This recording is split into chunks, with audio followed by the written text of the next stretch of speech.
I used to love family parties. I loved the chaotic symphony of them, the sound of my grandchildren's laughter echoing down the hallway, the low murmur of my brothers debating politics in the corner, the clinking of glasses, the overlapping stories. It was a tapestry woven from the threads of our shared history, and for most of my life, I had felt like a vital, central part of that pattern, but not tonight. Tonight, the air in my son Marcos's house was thick and heavy, charged with a strange, brittle energy. The laughter felt forced, the smiles too wide. It was the kind of charged silence that falls just before a storm. My name is Isabel, and at 63, I was about to experience the most profound and public humiliation of my life, right in front of the people I loved most. The party was for Marcos's 40th birthday. His wife, Camila, had of course organized everything. Their house, a minimalist structure of glass and white walls that always felt more like an art gallery than a home, was filled with a curated crowd of friends, business associates, and our sprawling family. Camila, a digital influencer whose entire life was a performance of effortless perfection, glided through the room, a goddess in a cream-colored dress, her phone never far from her hand, documenting every flawless moment for her thousands of followers. She was beautiful, poised, and had a smile that could cut glass. Over the years, I had learned to recognize the subtle chill behind that smile, especially when it was directed at me. If you're watching, please like and subscribe to the channel, and tell me in the comments where in the world you're from. I have always struggled with my weight. It's a battle I fought my entire life, a constant, weary negotiation between desire and discipline. I was a dressmaker for 30 years, a creator of beauty for other women's bodies, all while feeling profoundly uncomfortable in my own. It was an insecurity I had learned to hide behind a warm, accommodating personality and a generosity that knew no bounds, especially when it came to my son. But Camila, a woman whose body was her brand, her temple, and her primary subject, had a particular disdain for my physical form. She saw it not as a lifelong struggle, but as a moral failing, a lack of control. Her disapproval was a constant, low-level hum in our relationship, usually expressed in passive-aggressive comments about clean eating and gifts of gym memberships. Tonight, however, she decided to turn the volume up. The moment came, as it so often does in families, around the cutting of the cake, the magnificent multi-layered confection, a healthy, sugar-free, gluten-free, joy-free creation she had ordered from a trendy bakery, was brought out. Everyone gathered around, phones held aloft, as Marcos prepared to make a wish. After the chorus of Happy Birthday, Camila took the microphone she had set up for speeches. "A toast to my wonderful husband Marcos," she began, her voice dripping with a practiced, public affection. "The most kind-hearted, driven, and supportive man I know." She paused, letting the applause wash over them. Then her eyes found me, standing near the dessert table. Her smile sharpened. "And a toast to my dear mother-in-law Isabel,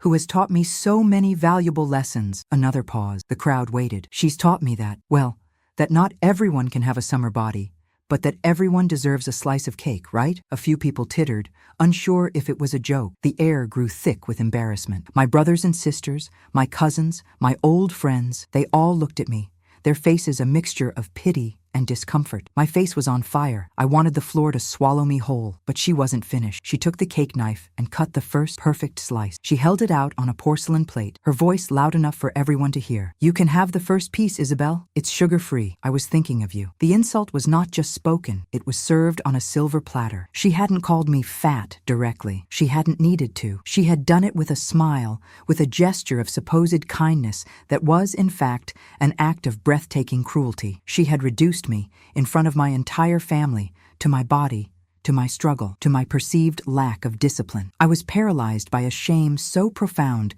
it felt like a physical weight pressing down on me. I just stood there, unable to move, unable to speak, the target of 100 pitying, uncomfortable stares. If you're watching, please like and subscribe to the channel and tell me in the comments where in the world you're from. I expected Marcos to laugh it off, to say something like, "Oh, Camila, stop it," and try to smooth things over. It's what he usually did. He was a peacekeeper, a man who hated conflict and had long ago learned that it was easier to placate Camila than to challenge her. But this time was different. He didn't laugh. He stood beside her, his face pale, his jaw tight. He took the plate from her hand, his movement sharp and abrupt, and then he took the microphone. "You're right, my love," he said, but the endearment was laced with a calm, terrifying coldness I had never heard in his voice before. My mother does deserve the first piece. In fact, she deserves the entire bakery. A hush fell over the room. He turned away from his wife and looked directly at me, his eyes filled with an emotion I couldn't decipher, a mixture of anger, love, and a deep, sorrowful resolve. You see, he said, his voice now a clear, ringing declaration that filled the silent room. Most of you know my mother as a seamstress, a wonderful cook, a woman who has always struggled a bit with her weight, but there's a story behind that struggle, a story that only she and I know. And I think, after tonight, it's time everyone else knew it too. My heart stopped. I knew what was coming. The secret we had buried for 10 years, the pact of silence that had defined both of our lives, was about to be broken. The party was over. The silence that followed my son's words was not the awkward, shuffling silence of a joke that had fallen flat. It was a deep, absolute void, the kind of silence that precedes a verdict. Every eye in the room was fixed on Marcos, who stood on the small, makeshift stage in his own living room, holding a microphone like a weapon. Camilla, beside him, was a statue of disbelief, her perfect smile frozen into a rictus of confusion and dawning horror. This was not part of her meticulously curated birthday celebration. This was an insurrection. I wanted to stop him. I wanted to shake my head, to mouth the word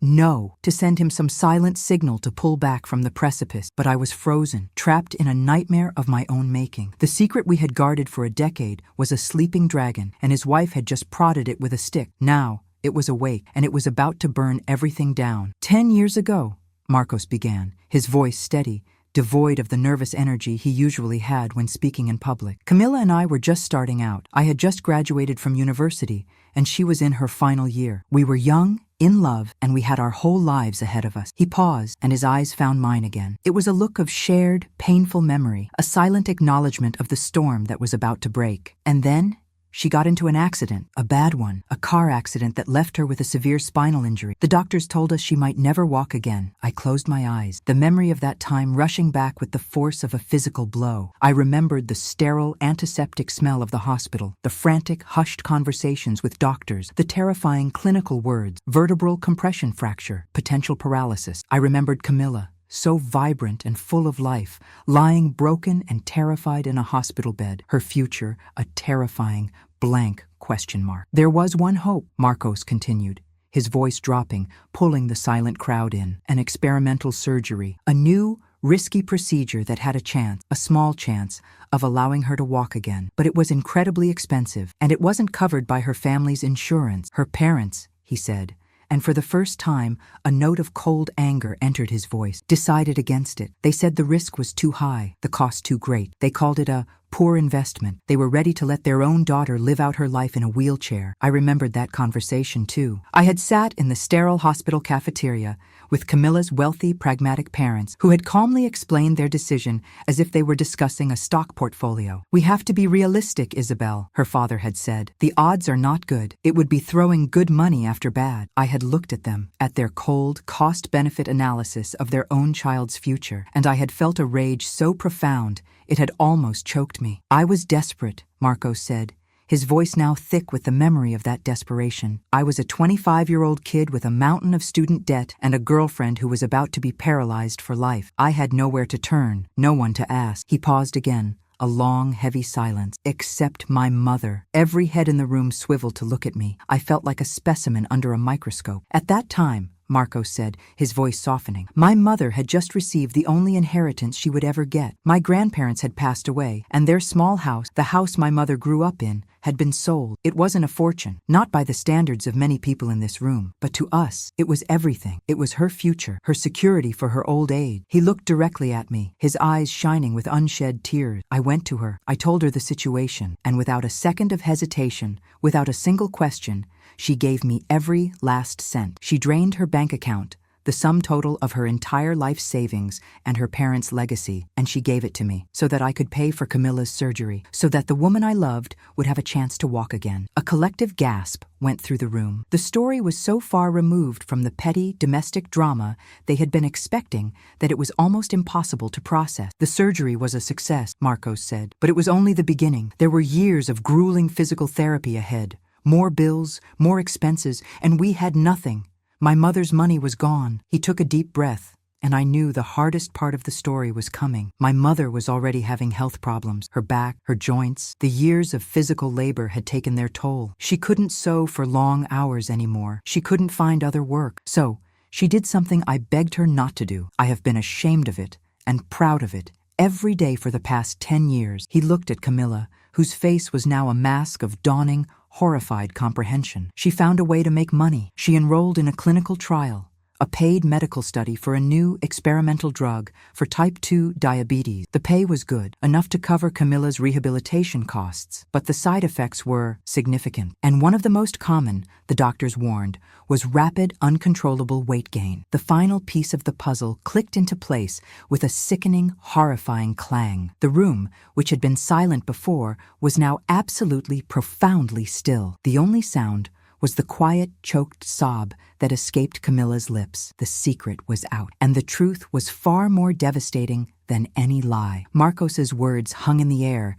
heavy and irrevocable. The story, now laid bare, was a brutal indictment, not just of Camilla's casual cruelty, but of a decade of silent, unacknowledged sacrifice. The faces of our family and friends were a gallery of shock, shame, and a dawning, horrified understanding. My brothers and sisters, who had often made well-meaning but hurtful comments about my letting myself go, looked as if they had been slapped. My cousins, who had exchanged pitying glances, now stared at the floor. They had all been witnesses to my supposed failure, never knowing it was a carefully constructed fiction, a shield to protect a truth far more painful. If you're watching, please like and subscribe to the channel and tell me in the comments where in the world you're from. So, yes, Marcos said, his voice now a low, resonant tremor that seemed to shake the very foundations of the room. My mother is overweight. She gained weight because, for 2 years, she allowed her body to be a laboratory. She endured weekly injections, nausea, fatigue, and a host of other side effects from a drug she didn't even need. She put her own long-term health at risk, all so that the woman who would become my wife could have the best physical therapy, the best care, the chance to run and dance and live a normal life. He finally turned to look directly at Camilla. His expression was not one of anger anymore. It was one of profound, bottomless disappointment. Every pound on her body that you find so distasteful, Camilla, is a testament to her love for you. Every joke you make about her weight is a mockery of the very sacrifice that allows you to stand here in your perfect body, in your perfect dress. The fat on my mother's body is the price she paid for your recovery. It's the price of your perfect life. He let the microphone drop from his hand. It hit the floor with a loud, percussive thud that echoed in the dead silence. The sound seemed to break the spell. Camilla let out a single, strangled sob. Her perfect composure, the carefully constructed facade she presented to the world, had crumbled into dust. She was no longer the glamorous influencer, the gracious hostess. She was just a woman, exposed and ashamed, standing in the ruins of her own making. Marcos walked off the stage. He didn't look at his wife. He walked through the crowd, which parted for him as if he were a king, and he came directly to me. He knelt on the floor in front of me, in front of everyone, and took my hands in his. They were trembling. "You are the most beautiful woman I have ever known, Mom," he whispered, his voice thick with an emotion that was a mixture of love, guilt, and pride. He kissed my hand. "Let's go home." I stood up, my own legs unsteady. I let him lead me through the silent, staring crowd, out of the glass house that had become a prison, and into the cool, clean air of the night. We didn't say a word as he helped me into his car. We didn't need to. As we drove away, I looked back at the house, its windows blazing with light, a perfect, beautiful facade hiding the ugly, broken truth within. I had spent a decade feeling ashamed of my body, of my supposed failure. I had carried the weight of that lie, allowing it to define me, to make me feel small and unworthy. And in a single, terrible, and beautiful moment, my son had lifted that weight from my shoulders. He had given me back my story. He had given me back my dignity. The secret was out, and in its place, a new, more difficult truth had been born. The road ahead was uncertain. A marriage was likely over. A family was fractured. But as I sat in the quiet dark of the car, my hand held tightly in my son's, I felt not despair, but a strange, quiet, and powerful sense of peace. The silence had been broken, and I was, for the first time in a very long time, free. The party, I learned later, did not so much end as it simply dissolved. After Marcos and I left, a thick, suffocating silence descended upon the house. The music had been cut off. The caterers stood awkwardly by the buffet, unsure of what to do. Guests, who had come expecting a night of celebration, now found themselves unwilling participants in a brutal family drama. They began to leave, one by one, in a quiet, embarrassed exodus, murmuring excuses, avoiding eye contact with Camilla, who remained a frozen, solitary figure in the center of her own living room. Her parents, I was told, were the last to speak to her. Her father, a man whose worldview was governed by the cold calculus of appearances, had looked at her not with sympathy, but with a kind of disgusted fury. "You have made a spectacle of yourself and of this family," he had said, his voice a low, venomous hiss. "You have taken a private, shameful matter and aired it like dirty laundry. I hope you're pleased with yourself." And then they too had left, abandoning her in the wreckage of her perfect life. The story, of course, spread like wildfire. In our small, interconnected community, a secret of that magnitude was a social atom bomb. By the next morning, it was the only thing anyone was talking about. My phone rang incessantly with calls from my sibling, my cousins, my old friends, all of them stammering apologies, their voices thick with a mixture of guilt and a kind of morbid, fascinated pity. They were sorry for their jokes, for their assumptions, for their blindness. I listened politely, accepted their apologies, and then hung up. Their guilt was their own burden to carry. I had carried mine for long enough. My primary concern was not the gossip, but Marcos. He stayed with me for a few days in my small, quiet apartment. He was heartbroken, adrift. The man who had been so strong, so decisive at the party, was now just a boy whose world had fallen apart. He had loved Camilla since they were teenagers. Their lives were a tapestry woven together over years of shared history, and he had, with his own words, just taken a pair of scissors to that tapestry. "Did I do the right thing, Mom?" he asked me one night as we sat in the quiet dark of my living room. "You did the only thing you could do, my love," I told him, stroking his hair. "You spoke the truth, and the truth, no matter how painful, is always the right thing." He eventually moved out of the glass house he had shared with Camilla and into a small, furnished apartment. He filed for a legal separation. He told me their one and only conversation had been short and brutal. She had accused him of betraying her, of publicly shaming her. He had replied, his voice devoid of emotion, that she had publicly shamed me first, and that was a line he would not allow anyone to cross. The marriage, for all intents and purposes, was over. A month after the party, I was in my small sewing room, sorting through old patterns, when the doorbell rang. I opened it to find Camilla standing there. I almost didn't recognize her. The glamorous, confident influencer was gone. In her place was a thin, pale woman in simple jeans and a t-shirt, her eyes red-rimmed and hollow. She looked broken. "Isabel," she said, her voice a hoarse whisper. Can I come in?" I hesitated. A part of me, the part that still felt the sting of her public humiliation, wanted to close the door in her face. But the mother in me, the part that had sacrificed everything for this woman, saw not a monster, but a lost, hurting child. I stepped aside and let her in. She didn't sit down. She stood in the middle of my small living room, wringing her hands, looking at the simple, worn furniture, the faded photographs of a life she had never bothered to understand. "I didn't come to apologize," she said, her voice cracking. "There are no words. What I did, it was unforgivable. I know that." She took a shuddering breath. "I came to try to understand. Why? Why would you do that for me? I was just your son's foolish, selfish girlfriend. I wasn't worth it." I looked at her, at this woman who had caused me so much pain, and for the first time I saw not my tormentor, but a reflection of my own past insecurities. She, too, was a woman who had built her life around her physical form, who had equated her worth with her appearance. Her cruelty had been born of her own deep-seated fear of imperfection. "It wasn't about whether you were worth it, Camilla," I said softly. "It was about love. I saw a young woman whose life was about to be shattered. I saw my son, who loved you more than anything, and I did what any mother would do. I tried to fix it. I tried to protect my family. But you paid such a high price," she whispered, tears streaming down her face. "Your health, your money, your reputation." "Yes," I said, "I did, but I would pay it again." It was not a moment of forgiveness.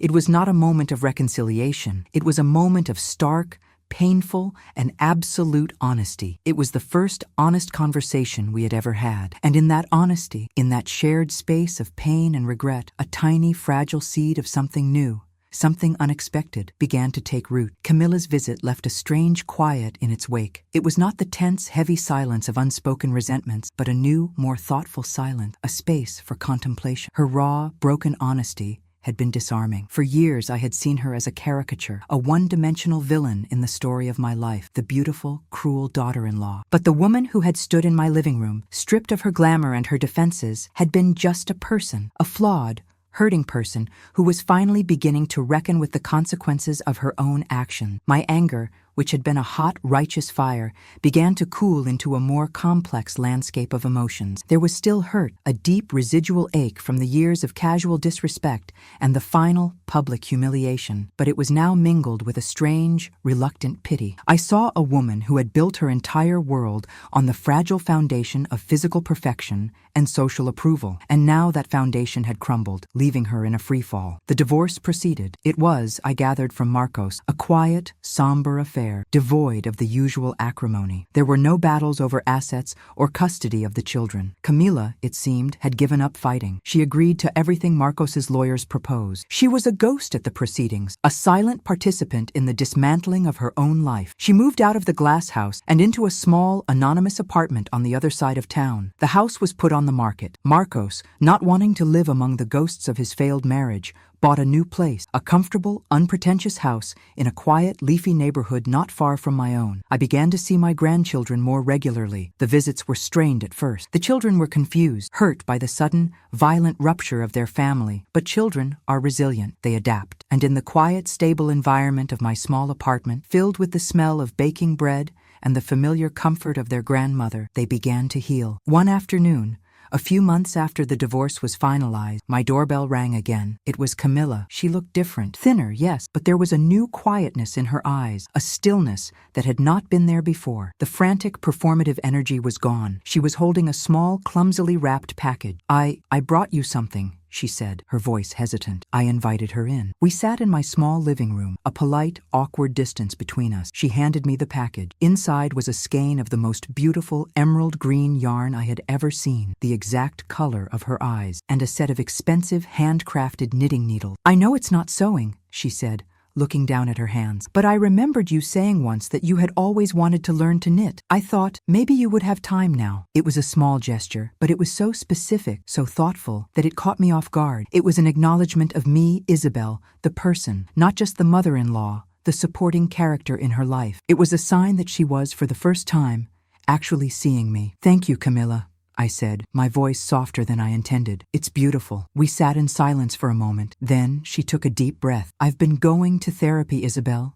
she said quietly, trying to understand why I did what I did, why I was so cruel to you. She spoke of her own upbringing, of a mother who had been obsessed with appearances, who had put her on her first diet when she was 8 years old. She spoke of a lifetime of feeling that her worth was inextricably tied to the number on a scale, of the constant, gnawing fear of imperfection. When I saw you, she said, her voice barely a whisper, I didn't see a kind, generous woman. I saw my own greatest fear. I saw what I was terrified of becoming, and I hated you for it. It wasn't about you. It was always about me. It was not an excuse. It was an explanation. And it was the first time I had ever felt a genuine, uncomplicated flicker of empathy for her. We were two women from different generations, from different worlds, who had both, in our own ways, been imprisoned by the tyranny of our bodies. I'm starting a new project, she said, changing the subject. At work, it's a community outreach program. We're trying to set up a sewing circle for older immigrant women, a place for them to gather,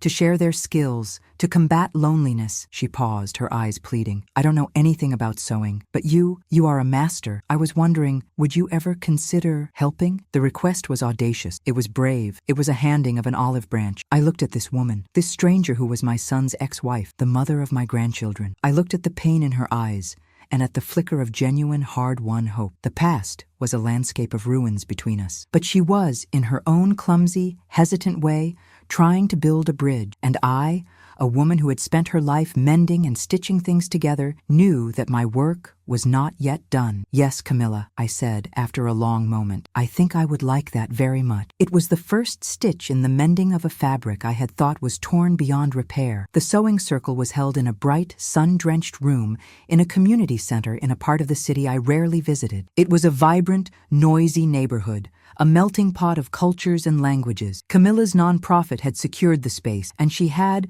with her usual efficiency, equipped it with a dozen new sewing machines, tables, chairs, and a mountain of donated fabric. My role, as I understood it, was to be the technical expert, the quiet, skilled presence who could teach these women how to thread a needle, how to read a pattern, how to turn a flat piece of cloth into something beautiful and useful. Camilla's role was to be the organizer, the facilitator, the one who handled the logistics and the outreach. We were partners, a strange and unlikely team. The first few weeks were a delicate dance of politeness and professional distance. We were two people navigating a new, undefined relationship, the ghost of our painful past always hovering between us. We spoke of thread counts and stitch length, of project timelines and budgets. We did not speak of Marcos. We did not speak of the party. We did not speak of the chasm that had opened between us. But as the weeks went on, something began to shift. The sewing circle took on a life of its own. It became more than just a class. It became a community. The women who came from all over the world, from Mexico, from Vietnam, from Ethiopia, from Ukraine, brought with them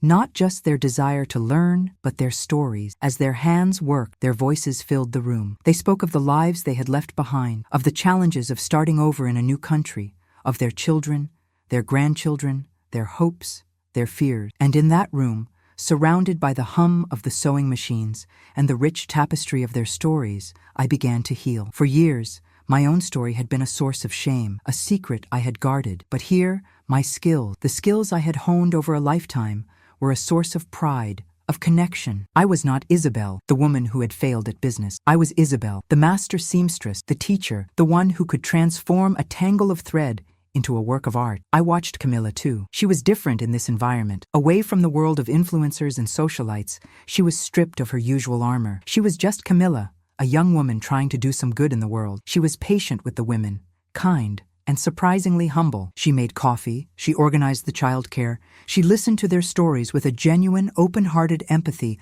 I had never seen in her before. She was, I realized with a jolt, good at this. One afternoon, we were cleaning up after a particularly lively session. The room was quiet, the air filled with the smell of hot irons and freshly cut cloth. "You're a wonderful teacher, Isabel," Camilla said, her voice soft. "And you are a wonderful organizer," I replied, and I meant it. We stood in a comfortable silence for a moment. Then she turned to me, her expression serious. "I want to show you something," she said. She led me to her small office at the back of the community center. On her computer screen was a spreadsheet. It was a detailed, meticulously organized budget for the sewing circle. But it was more than that. It was a 5-year strategic plan, complete with fundraising goals, expansion plans, and a proposal to turn the sewing circle into a self-sustaining cooperative, where the women could sell their creations and earn their own income. I looked at the plan, stunned. It was brilliant.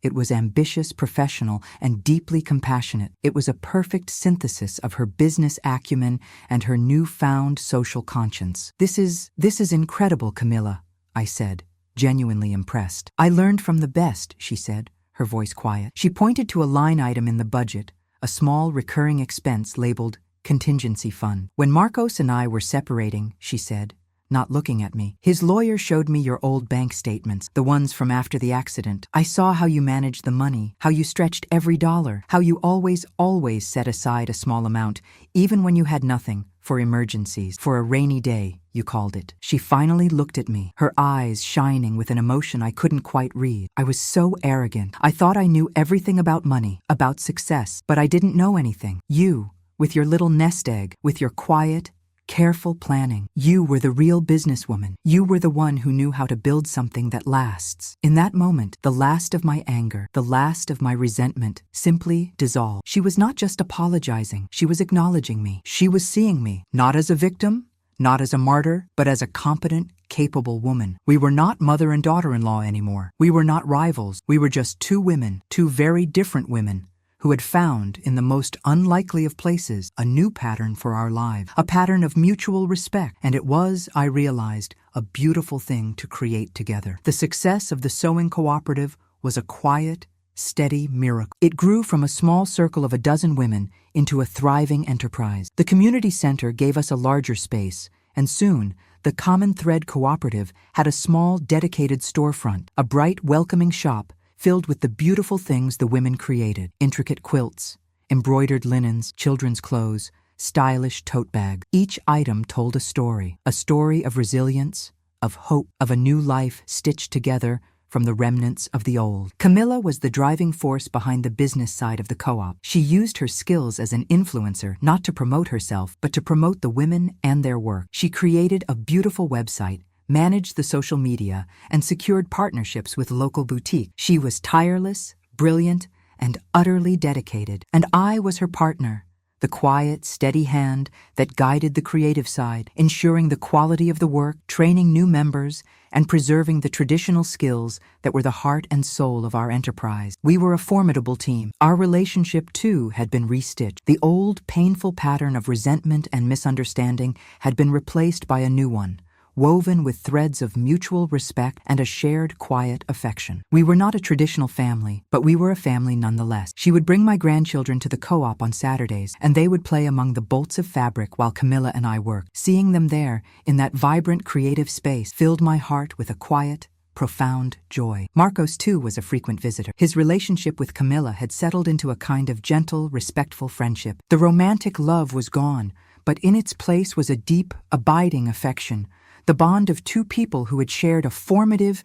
if painful, history. He was proud of her. I could see it in his eyes, and he was proud of me. "You two are quite the team," he said to me one afternoon, as we watched Camilla negotiate a large order with a local hotel chain. "We are," I agreed. "She has a good heart, your ex-wife." "She always did," he said softly. "She just lost her way. You helped her find it again." "I think," I said, "we helped each other." The 10-year anniversary of Camilla's accident came and went without fanfare. We did not mark the day, but I knew it was on all of our minds. It was the anniversary of the event that had so brutally and secretly shaped all of our lives. A week later, I received a certified letter in the mail. It was from a law firm. My heart seized with a familiar old fear. But the letter was not a threat. It was an inheritance. It turned out that the clinical trial I had participated in all those years ago had been a resounding success. The diabetes drug I had tested had been approved by the FDA and had gone on to become a blockbuster, generating billions of dollars in revenue for the pharmaceutical company. As part of the original trial agreement, a document I had signed without much thought at the time, all participants were entitled to a small, one-time bonus payment if the drug was successfully brought to market. The check enclosed was for $150,000. I sat at my kitchen table, staring at the check, my mind reeling. It was a fortune, a sum of money so vast it felt unreal. It was more money than I had seen in my entire life. It was a karmic rebalancing of the scales, a return on an investment I had never known I had made. My first thought was of all the things I could do with it. I could buy a small house, travel, live out the rest of my days in comfort and security. But my second thought was of the women at the co-op. I thought of Maria, who needed a new industrial sewing machine. I thought of Fatima, whose daughter had just been accepted into college. I thought of Lynn, who dreamed of bringing her elderly parents over from Vietnam. I knew, with a certainty that settled deep in my soul, what I had to do. The money was not mine. It was a gift, a miracle, and it was meant to be shared. That evening, I called a meeting with Camilla. I laid the check on the table between us. I told her the story. She looked at the check and then at me, her eyes wide with a mixture of shock and awe. "Isabel," she whispered, "this is your future, your security. You've earned this." "No," I said, shaking my head. "We earned this. This money came from a place of sacrifice. It should be used for a place of hope." I told her my idea. I wanted to use the money to buy the building the co-op was in, to create a permanent, secure home for our enterprise. I wanted to set up a scholarship fund for the members' children. I wanted to create a microloan program to help the women start their own small businesses. Camilla listened, her eyes shining. When I finished, she didn't say a word. She simply reached across the table and took my hand. "It's a different kind of inheritance, isn't it?" she said softly. "Yes," I said, "it is." It was not an inheritance of money or property. It was an inheritance of purpose, and it was the richest one I could ever have imagined. The purchase of the building was a quiet, profound victory. The Common Thread Cooperative was no longer a tenant, subject to the whims of a landlord. It was an owner. It was a permanent fixture in the community, a beacon of hope, and a testament to the power of women working together. The money from the clinical trial, a strange and unexpected windfall, had been transformed into a legacy. With a secure home and a solid financial footing, the co-op flourished. We expanded our product line, we hired more women, we started an after-school program for their children. The space was always filled with the hum of sewing machines, the chatter of a dozen different languages, and the sound of laughter. It was the most beautiful music I had ever heard. My life, too, had found a new, comfortable rhythm. I spent my days at the co-op, teaching, mentoring, and quietly overseeing the creative heart of our enterprise. My evenings were my own, filled with books, gardening, and the quiet, comfortable companionship of my son and grandchildren. My relationship with Camilla had settled into a new, surprising form. We were not just business partners. We had become friends, a different kind of friends than Leah and I had been, but friends nonetheless. Our bond was not forged in the easy camaraderie of shared histories, but in the difficult, shared work of building something new from the ashes of the old. We respected each other, we trusted each other, and in our own quiet way, we loved each other. One sunny afternoon, about a year after we had bought the building, we were having our weekly planning meeting in my old sewing room, which I had recreated in a corner of the co-op. We were going over the designs for a new line of children's clothing. I was thinking, Camilla said, her pencil tapping on a sketch, that we should add a special tag to these, something that tells the story of the co-op. What kind of story? I asked. The real one, she said, looking up at me, her gaze direct. A story about resilience, about second chances, about how the things that we think are our greatest weaknesses can sometimes become our greatest strengths. I knew she wasn't just talking about the co-op. She was talking about us. She was talking about me. Later that day, after the meeting, I was walking home. It was a beautiful spring day, and the city was alive with color and energy. As I passed a bakery, the smell of fresh bread wafted out, and I smiled. The old dream, the one that had been the source of so much shame, was just a faint, distant echo now. I realized then that the story Marcos had told at the party, the story of my sacrifice, was not the whole story. It was true that I had endured the clinical trial for Camilla, but the weight gain, the change in my body, had started long before that. It had started with the grief of losing my husband, with the stress of single motherhood, with the long, lonely years of putting everyone else's needs before my own. The clinical trial had not caused my struggle. It had simply exacerbated it, made it visible, undeniable, and Camilla's cruel joke, as painful as it had been, had done something unexpected. It had forced the secret into the light. It had forced a reckoning, and it had, in the most painful and roundabout way, set me free. It had allowed me to reclaim my own story, not as a story of failure or shame, but as a story of love, of sacrifice, and of a quiet, unyielding strength I had never known I possessed. I arrived at my apartment building and saw Marcos waiting for me out front. He was holding a single perfect red rose. "What's this for?" I asked, surprised. "No reason," he said, handing it to me with a smile. "Just because." We walked upstairs together. He made me a cup of tea, and we sat in my living room, talking about our day. It was a simple, ordinary moment, but it was filled with a quiet, profound, and hard-won peace. I looked around my small, comfortable apartment, at the books on the shelves, at the photos of my grandchildren, at my son sitting across from me, his face filled with love. I thought of the women at the co-op, of their stories, of the beautiful things we were creating together. I thought of Camila, of our strange, resilient, and unlikely friendship, and I realized, with a clarity that was as bright and clean as the afternoon sun streaming through my window, that my life was not defined by the number on a scale, or by the size of my dress, or by the cruel words of a thoughtless girl. My life was measured in love, and by that measure, I was the richest woman in the world. The success of the Common Thread Cooperative became a small, local phenomenon. A reporter from the city's main newspaper wrote a feature story about us, a heartwarming piece about immigrant women, empowerment, and the revival of traditional crafts. The article focused on the women's stories, on the beautiful products they created, and on Camilla's innovative, socially conscious business model. My name was mentioned only in passing, as the resident expert and master seamstress who guided the creative work, and that was exactly how I wanted it. I had spent enough time in the spotlight. The article brought a new wave of attention to our small shop. We were inundated with orders. Tourists began to seek us out. Local designers wanted to collaborate. Camilla, in her element, navigated the new opportunities with a calm, professional grace. She hired a part-time manager to handle the day-to-day operations of the shop, freeing her up to focus on strategy and growth, and freeing me up to do what I loved best: teach, create, and mentor. One afternoon, a woman came into the shop. She was in her early 40s, impeccably dressed, with a kind, intelligent face. She spent a long time browsing, her fingers tracing the intricate embroidery on a tablecloth, her expression one of deep admiration. "This is beautiful work," she said to me,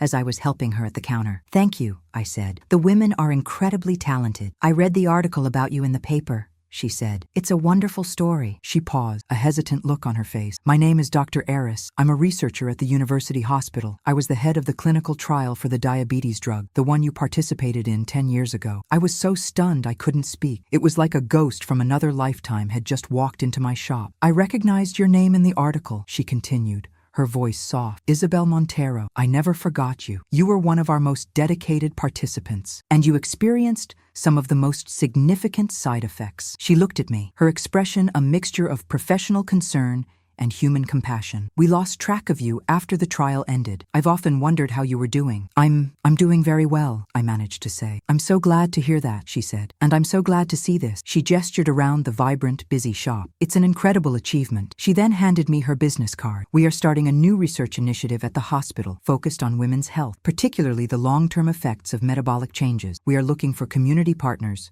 for patient advocates. I know you are not a patient, but your experience, it is invaluable. If you would ever be interested in sharing your story, in helping us shape our research, we would be honored to have you. I took her card, my hand trembling slightly. The clinical trial, the source of so much pain and shame, was now being offered back to me as a source of strength, of expertise. Later that week, I was having dinner with Marcos and my grandchildren. My grandson, Leo, was working on a school project. It was a family tree. Nana, he said, looking up from his drawing. What was your job before you started the co-op? Before I could answer, Marcos spoke. Your Nana was a businesswoman, he said, his voice firm and proud. A very successful one. She made a single brilliant investment that paid off in ways you can't even imagine. Leo's eyes widened. Really? What did you invest in, Nana? I looked at Marcos, and he gave me a small, knowing smile. I thought about how to answer. I could tell him the simple, literal truth. A clinical trial, a pharmaceutical company. But that wasn't the real answer. I invested in a person, my love, I said softly. It was a very risky investment, but it turned out to be the best one I ever made. It was the truth, not the whole truth, but the part that mattered. The shame was gone,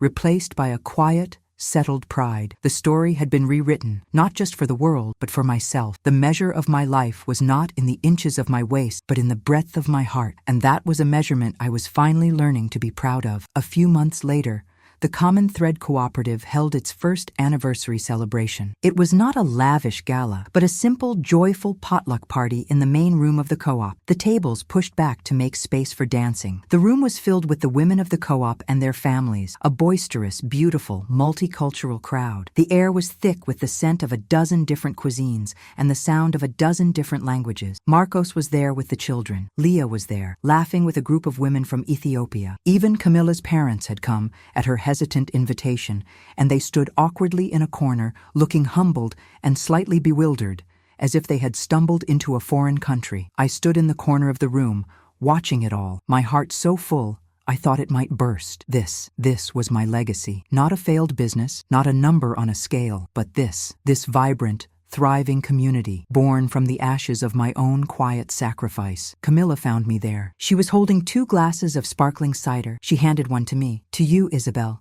she said, her voice soft, her eyes shining. To the woman who taught me everything that matters. We clinked our glasses. To us, I said, to new pattern. Later in the evening, I stepped outside for a breath of fresh air. The night was cool and clear, the sky filled with stars. I thought about the journey that had brought me here. It had been a long, painful, and deeply lonely one for so many years. The silence I had kept, the secret I had carried, had been a heavy burden. It had been a measure of my love, yes, but it had also been a measure of my fear, my shame. But the breaking of that silence, as violent and public as it had been a liberation. It had shattered the old, false narratives and had allowed a new, more honest story to be told. It had allowed me to see myself and to be seen by others, not as a victim, but as a survivor, a creator, a woman of substance, in every sense of the word. Marcos came out to join me. He stood beside me, and we looked up at the stars together. Are you happy, Mom? He asked quietly. I thought about his question. I thought about the pain, the humiliation, the years of struggle. And I thought about this